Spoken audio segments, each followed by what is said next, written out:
Hey everyone, I'm here with Katie Halper again of The Katie Halper Show on Patreon, on iTunes. You can check it out, links below. So the Trump administration has officially decided to leave the UN Human Rights Council over its treatment of Israel. So let me break it down for you, give you all the facts, and then we're going to give our thoughts, which I'm sure will be spirited. This is from CNN. U.S. Ambassador to the United Nations Nikki Haley announced the United States is withdrawing from the UN Human Rights Council Tuesday, accusing the body of bias against U.S. ally Israel and a failure to hold human rights abusers accountable. The move, which the Trump administration has threatened for months, came down one day after the office of the UN High Commissioner for Human Rights slammed the separation of children from their parents at the U.S.-Mexico border as unconscionable. Speaking from the State Department, where she was joined by Secretary of State Mike Pompeo, Haley defended the move to withdraw from the council, saying U.S. calls for reform were not heeded. Human rights abusers continue to serve on and be elected to the council, said Haley, listing U.S. grievances with the body. The world's most inhumane regimes continue to escape its scrutiny, and the council continues politicizing scapegoating of countries with positive human rights records in an attempt to distract from the abusers in its ranks. There is a lot to unpack here. Anti-Israel bias, we should just start there.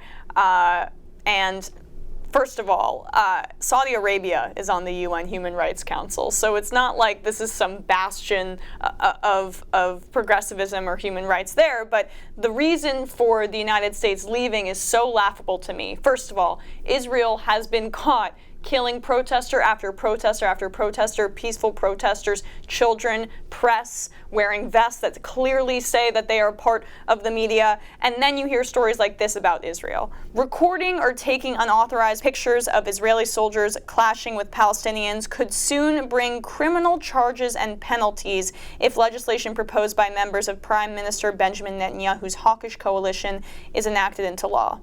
On Sunday, the Israeli government endorsed the proposal, which seeks to criminalize the filming and/or distribution of images and video footage showing certain Israeli military operations if the aim is hurting a soldier's spirit or harming national security. Oh, that good one. A conviction for such crimes could carry prison terms of 5 to 10 years. So we are living in a country where our leaders basically don't think that Israel has done anything wrong. They are steadfast in their support of Israel. Even clear, I would say, civil liberties violations such as this don't even raise an eyebrow when it comes to the Trump administration. And Nikki Haley is often perceived in the media as one of the more reasonable members of the Trump administration. One of the adults in the room. Right, adult in the room. When it comes to Israel, there is no one more irrational and insane than Nikki Haley. I mean, I think that I like that. What is that thing that they're floating? This law that would make it illegal to take pictures of video or pictures of Israeli soldiers clashing with Palestinians if it hurts a soldier's spirit or harms national security. What I think is great about this is that what I'm hoping comes from this is a really kind of a new era of constructive criticism, like positive reinforcement and feedback. So what if I take a video and I film it and I'm like, hi, Yonatan, I'm Jewish, I can make references like that. Hi, Shlomo, great work with that Palestinian protester. But if you like really use your core more, engaged your core more, than like when you hit him with your gun, you could have like knocked a couple more teeth out. Right. Then I'm not like harming the security or their spirit because I'm not making the soldier feel dispirited. I'm not demoralizing him. In fact, you're increasing his six-pack. Exactly. I'm increasing his six-pack, and I'm also increasing national security for Israel. No, I mean, of course, Trump doesn't want this. Trump supports this. He would love to have this here, right? Netanyahu and Trump are very similar. One's way smarter. Yeah, oh my God, Netanyahu hides his thuggishness behind a veneer of like civility, and he went to Harvard and everything.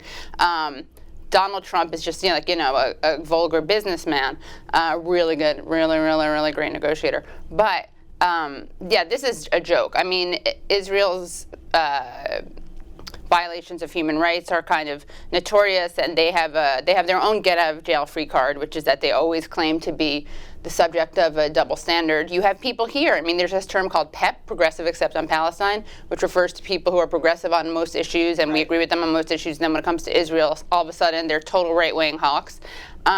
Who also, they ask this rhetorical question, why Israel? Why are you just talking about Israel? Why aren't you talking about North Korea? Which is one of the dumbest questions ever. And the We reason don't we're fund talking North Korea's government. Yes, tell me, like, show me the politicians, the U.S. politicians who go back to North Korea, who talk about having family there, go visit their family in North Korea, like Chuck Schumer, okay? Chuck Schumer, one of the leading Democrats, minority speaker.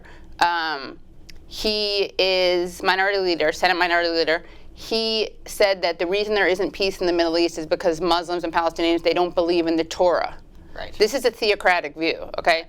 Israel is allowed to do whatever it wants, and it faces no consequences. Now, if you want to make a comparison, you don't say why not, you don't say what about North Korea, because North Korea we constantly vilify. The United States vilifies. I mean, look, we are right now adjusting our diplomatic terms with them, that they're not allies. They're not people. The United States government talks about special relationship with Israel all the time. That in itself makes it appropriate to question their behavior. I know where you're going with this. Where Saudi Arabia. Yeah, if you want to make a comparison, then you say, well, what about Saudi Arabia? And that is true, and we need to talk about Saudi Arabia. Again, the difference is the U.S. government kind of hides Trump less with his nice photo op of the orb, but the U.S. government traditionally doesn't really do the photo ops with Saudi leaders the way it does with Israeli leaders, right? Now that's an issue. But again, everyone knows that Saudi Arabia is not a democracy. Nobody points to Saudi Arabia as this beacon of democracy the way that they do with Israel. So it's the funding of Israel, the pointing to it as a democracy, our special relationship with it, that really makes it appropriate to say, why is Israel doing this? And Israel may have democratic principles and democratic, they may vote for some of their population, but it's only a fraction of right. the population, and then the rest of it is an apartheid state right. where they are subjugating an entire class and ethnicity of people, and then we pretend like it doesn't exist, and we pretend like Israel is the one under attack right. when they are the ones that have all of this military support thrown behind them. Oh yeah, they're the underdog, right? Right, but like, just because they have a historical underdog story doesn't right. mean that's the exact same thing today, and states right. morph. The United States used to have way better principles than it does now, but it's not the same. Just because you supported,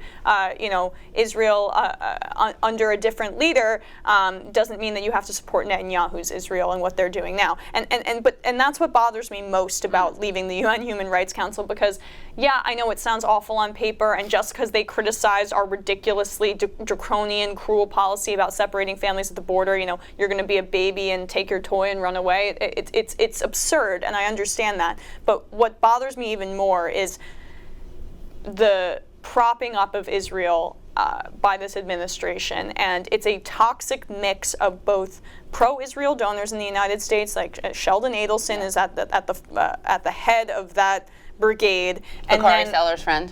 Oh, lovely, and also these Christian fundamentalists that support Donald Trump, who think that if the Jews return to Israel and that it is their homeland, that they will... Like 400 of us will survive and the rest of us burn for eternity. Right, and like no one talks about back. how that is one of the most insane things to drive American foreign policy. The rapture? The rapture, and as you said, it's way more widespread than you would think. Even Chuck Schumer embraces some of the tenets of this fantasy land, of this book that's thousands of years old and makes no sense in the current day. So it's a mixture of both and AIPAC, money, of course, right? And AIPAC too, but I would put them in the money category, right? Yeah, but I mean, so you have the individual billionaires like Sheldon Adelson, then you have the institution of AIPAC, which is the American Israeli Political Action Committee.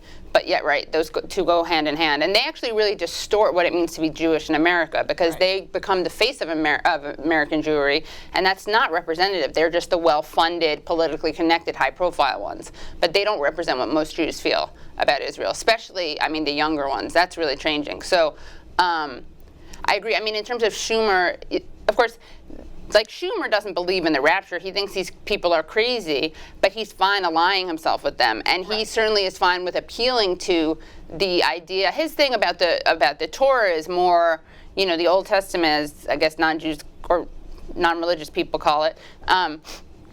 That's because he's just trying to kind of make a cultural affinity, with anti-Muslims and anti-Palestinians, anti-Arabs. He's not. I don't think he doesn't believe in like the word of God, but he's certainly fine with a theocratic framing. And basically what that is that's just a kind of racist, Islamophobic kind of framing of it that makes them look less than civilized. Like these aren't real people we're dealing with. These are backwards people we're dealing with. They're not people of the book, which again is an embarrassing thing to hear a Jewish modern person say. It's interesting to talk about this in the context of what's happening along the border, because they really are two sides of the exact same coin. So this is a dehumanization of brown people just based on different philosophies. One is nationalism in the United States, and the other one is Christian Judeo-Christian values in the Middle East. So that's why they justify dehumanizing Palestinians and Latina people coming over the border, immigrants, and it's why it really is racism and corruption, the two driving forces behind this administration, and that's really where you can boil almost every single decision down to.